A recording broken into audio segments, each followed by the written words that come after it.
Welcome back, everybody. I'm Giles, and today we're going to talk about some what I think are pretty special speakers. So these are the SFTRs from RBH Audio. This is a tower full-range speaker used in a home theater application here.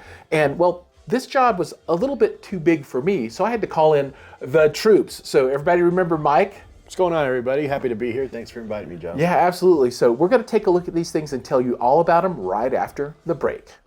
Before we get started, if you're into tech, hi-fi, or movies, be sure to push the subscribe button for new weekly videos. So what we've got here is ostensibly a tower speaker, right? But it's got surprises. And what I mean by that is it's not your traditional tower speaker. It's actually a two-piece system. So you've got this top spot, right? This top piece with magnetic grill, and it hides all this stuff, but the base is modular, right? So if you wanted to, you could purchase the top piece only. Oh, okay. Or you could purchase the bottom piece, which is a dual powered 12-inch subwoofer system, right? So this has got guts. Or you can buy them all together as a full range speaker system, right? You know, I love magnetic grills, Giles, because I don't think the grill does this unit any favors, because it's really cool looking. Once it looks awesome. you reveal it, it has, beautiful 8-inch drivers, has an AMT tweeter. And it's funny that you told me that it's, modular, because I would have thought it's just one piece. I thought it was one piece. Right. But so here, look, I'll even show you. So there is a plate that you use to connect the top and bottom pieces together for stability that I don't have installed right now. So if you look, you can actually. Oh, wow. You see what I mean? These are two different. This is cool. Yeah, two different pieces. So if you wanted to, if you didn't need the base module for this, you could just buy this top part, right? And they also sell this in different form factors, right? So this is what I call the full depth speaker, but they also have a shallow wall mount version of this as well that has the same speaker complement. So if you wanted to go on the wall with it, there is a model for that. So I love their philosophy around building these speakers that you can kind of mix and match and design for your environment specifically. But yeah, I agree.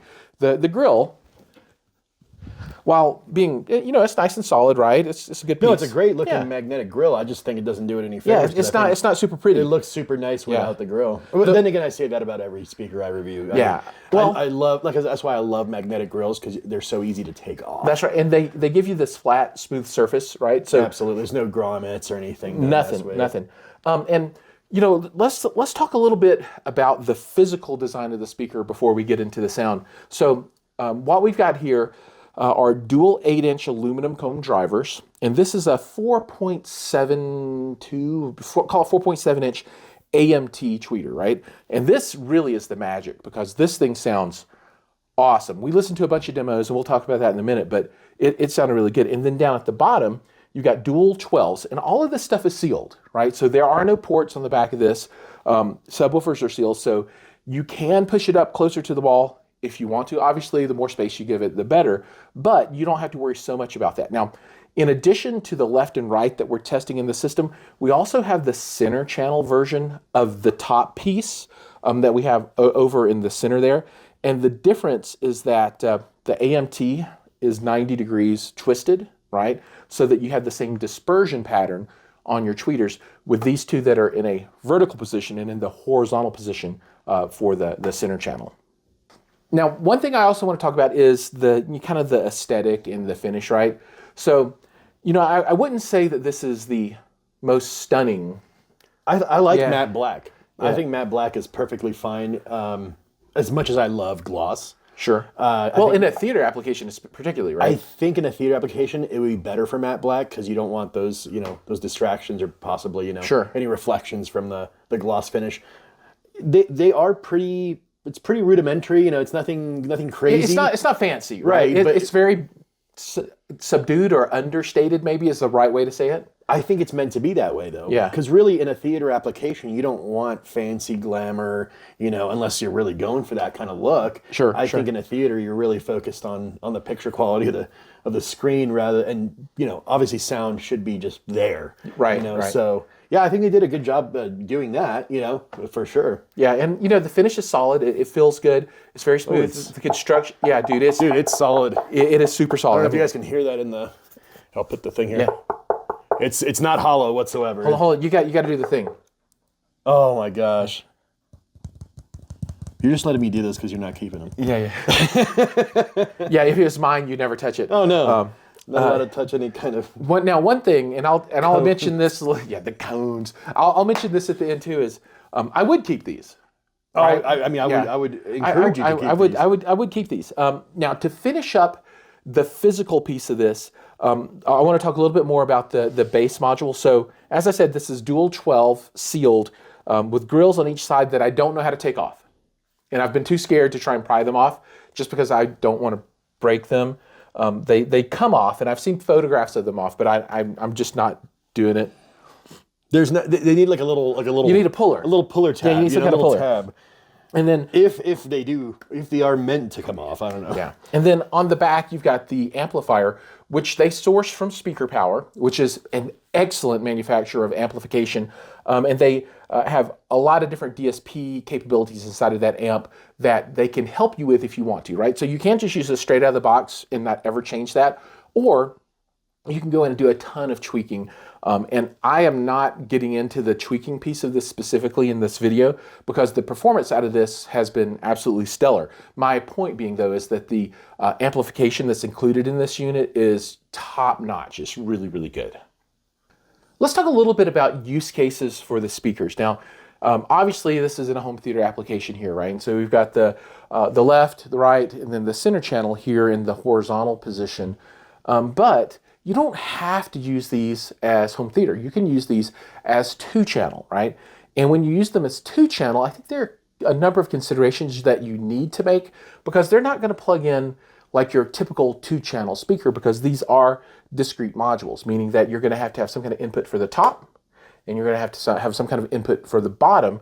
And the bottom's input is going to be either XLR or RCA. Mm-hmm. So what does that mean? Something upstream has to handle that for you. So, we were just talking about streamers, right? And you've been playing with the Hi-Fi Rose and some other stuff. Mm-hmm. And, we were talking about what features do you really need? And one of the features that I think is super important nowadays is subwoofer out, right? And so is that something that's become important to you? Absolutely. I mean, personally, I like having 2 subwoofer outs. I like when they do that. So you can do stereo subs? Yeah. Right. And I think stereo subs is very important if you're serious about audio or if a component is serious about providing that feature. I like it. Or just having a couple of pre-outs, Yeah, totally. Because you can definitely adjust it there. But so you're saying this is self-powered as well? No, this one is not. This is passive. This is active. So when you're using it at a 2-channel situation, it's a little bit different because in home theater mode, you've got an AVR, mm-hmm. and that's going to have your left, right, center, surrounds, and then your LFE channel, mm-hmm. which is for your subwoofers, right? And it's kind of packaged for that.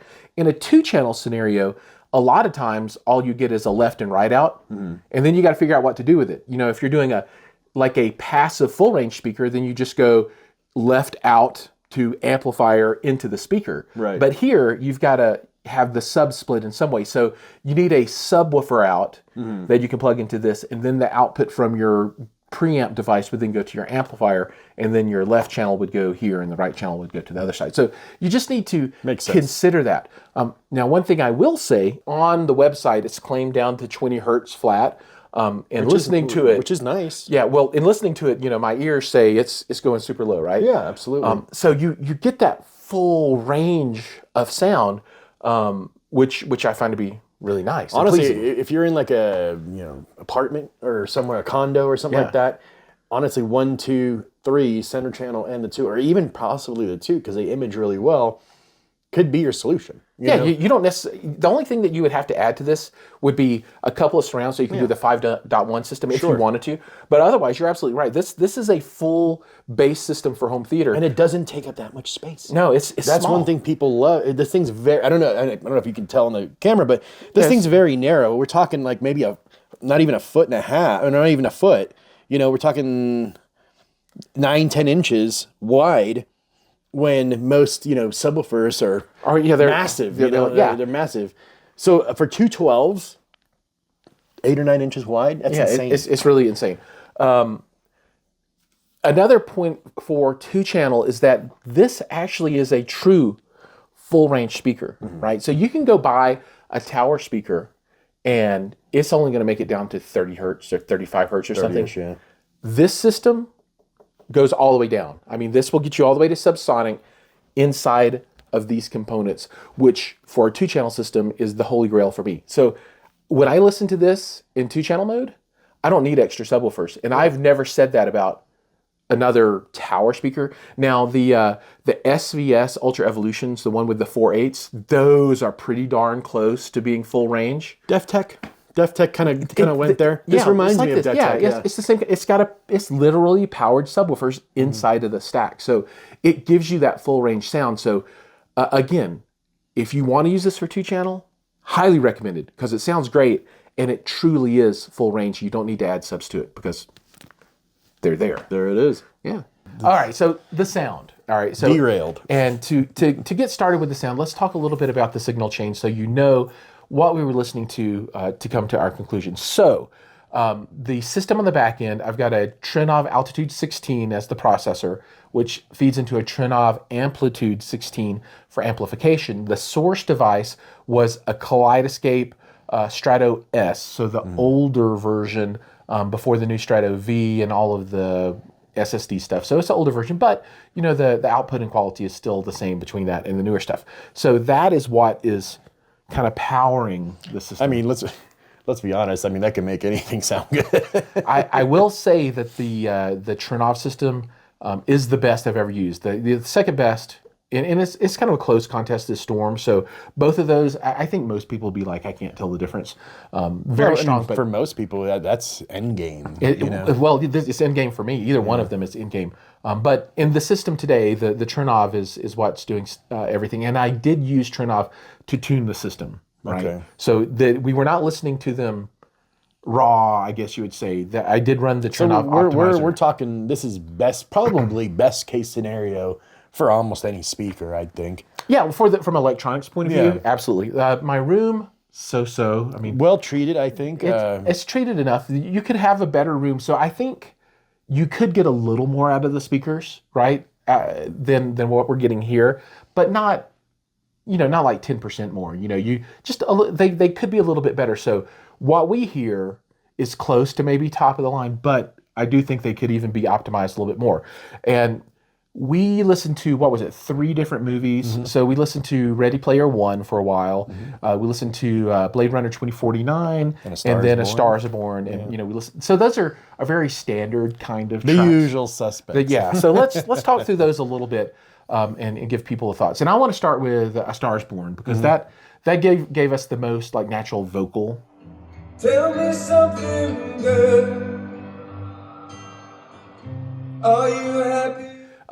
Now, one thing that I did notice about the speakers is when you are close up on them, they have a very narrow vertical dispersion. Right. So if you get up on the speaker and you kind of move your head up, top to bottom, you'll definitely hear a difference very solid. But that's true for any tweeter.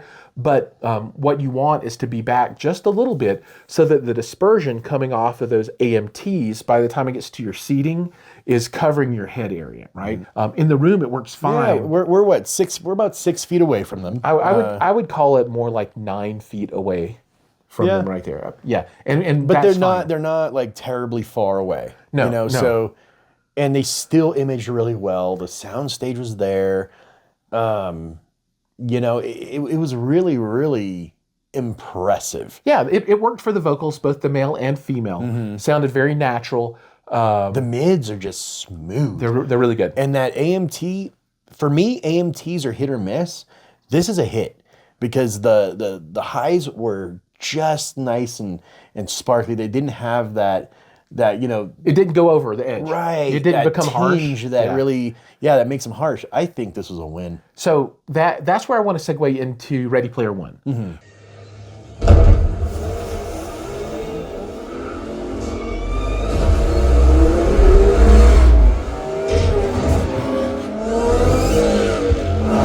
Because one of the things that I always listen for, and we talked about this a little bit too, and you pointed it out to me, is when he's driving the car and the opponents are destroyed, they turn into coins, and then he picks the coins up, and you get that really high pitch kind of twinkle of when the coins go into his car. But what I love about that Sounded track great. is that you get a little bit of every frequency. You get the deep bass when the King Kong is breaking stuff. And then this you thing, get the nice mids from the revving of the cars and stuff like that.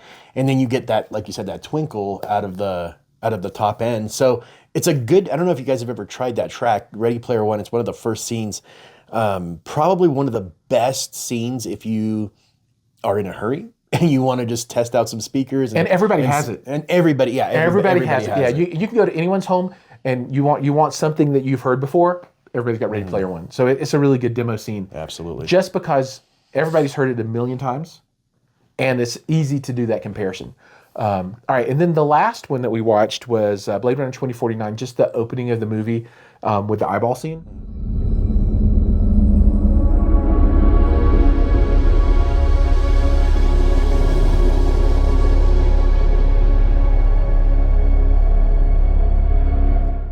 And I like that one because it has nice, low, sustained bass, right? And these 412s, we're putting the work in. Probably the best soundtrack out there. One of the best soundtracks. Oh, overall? Yeah. I think Hans Zimmer just nails it one way or another. Yeah. But you know, these speakers, bass performance really well. So with those three, you get the vocals, right? Really good. All the highs and the bass, outstanding. And I think that's going to take us into the final word. Dude, I think these are solid contenders for a home theater, for a 2-channel setup. I mean, I'll be honest, I had never heard of RBH before. A lot of people haven't heard of RBH. Maybe I don't have my ear to the ground like I used to, but I'm paying attention now. Yeah, absolutely. You know? So from my perspective as well, I think these sound as good as anything I've heard before anywhere. So, you know, you can go to, CDA or ISE or any of the shows and go to the theater demos, and these speakers are as good as anything else out there. I think we can call it a bit better. Yeah, well, and then a lot of the stuff I've heard at a CDA. lot better. Yeah, I'm a big fan of the implementation of the AMTs. I think they sound really good. As long as you can get them far enough back, you don't have to worry about dispersion. Then we've talked about that. I highly recommend these. And you can see behind us the Starks, and I've run the Starks in here for a long time. And there have not been a lot of speakers that I thought to myself, oh, I could replace those. The RBHs are good enough that I absolutely could do that, and I wouldn't feel sad about it. One thing I will say, with the Starks being my reference speaker still, these are more sensitive than the Starks, so you do get more output from these for the same amount of power. So the way that I noticed that is, so using the same amplification that I've got, right? So using the amplitude 16 on all the channels, as I went around and I was doing the level matching with the Trinov, when I would swap from the right to the front surround, and this front surround is the same speaker complement as the tower version of the Stark, this was at least 3 decibels elevated in volume, right? So there was some noticeable more difference. bang for the buck. Absolutely. Now, as far as pricing goes, I'm going to throw that up on the screen right now so you can see that. Pricing always changes, and just take this with a grain of salt, right? Who knows what, when you buy this from your dealer, what pricing would be. But this is kind of the MSRP. I think it's well worth the cost. Always look for your best deal. But these are absolutely outstanding speakers. These can definitely finish off your theater or your listening area. Yeah. Could you imagine having like 5 of these sets? Just somebody who wanted to do 5 towers instead of wall mount, and just 1, 2, 3, 4, and then you would have 10 12-inch subs. That'd be insane. That would be insane. That's cool. That'd be awesome. Yeah. Well, thanks for having me on, man. I appreciate you inviting me over, and yeah, we'll have to do this again sometime. Thank you all for checking it out. If you haven't checked out Audio Architects, please go. I'm sure the link will be in the description below. Absolutely. It's going to be down there. And everybody, always thank you so much for watching. Remember, like, subscribe, ring the bell, do all those things, and I'll see you in the next video.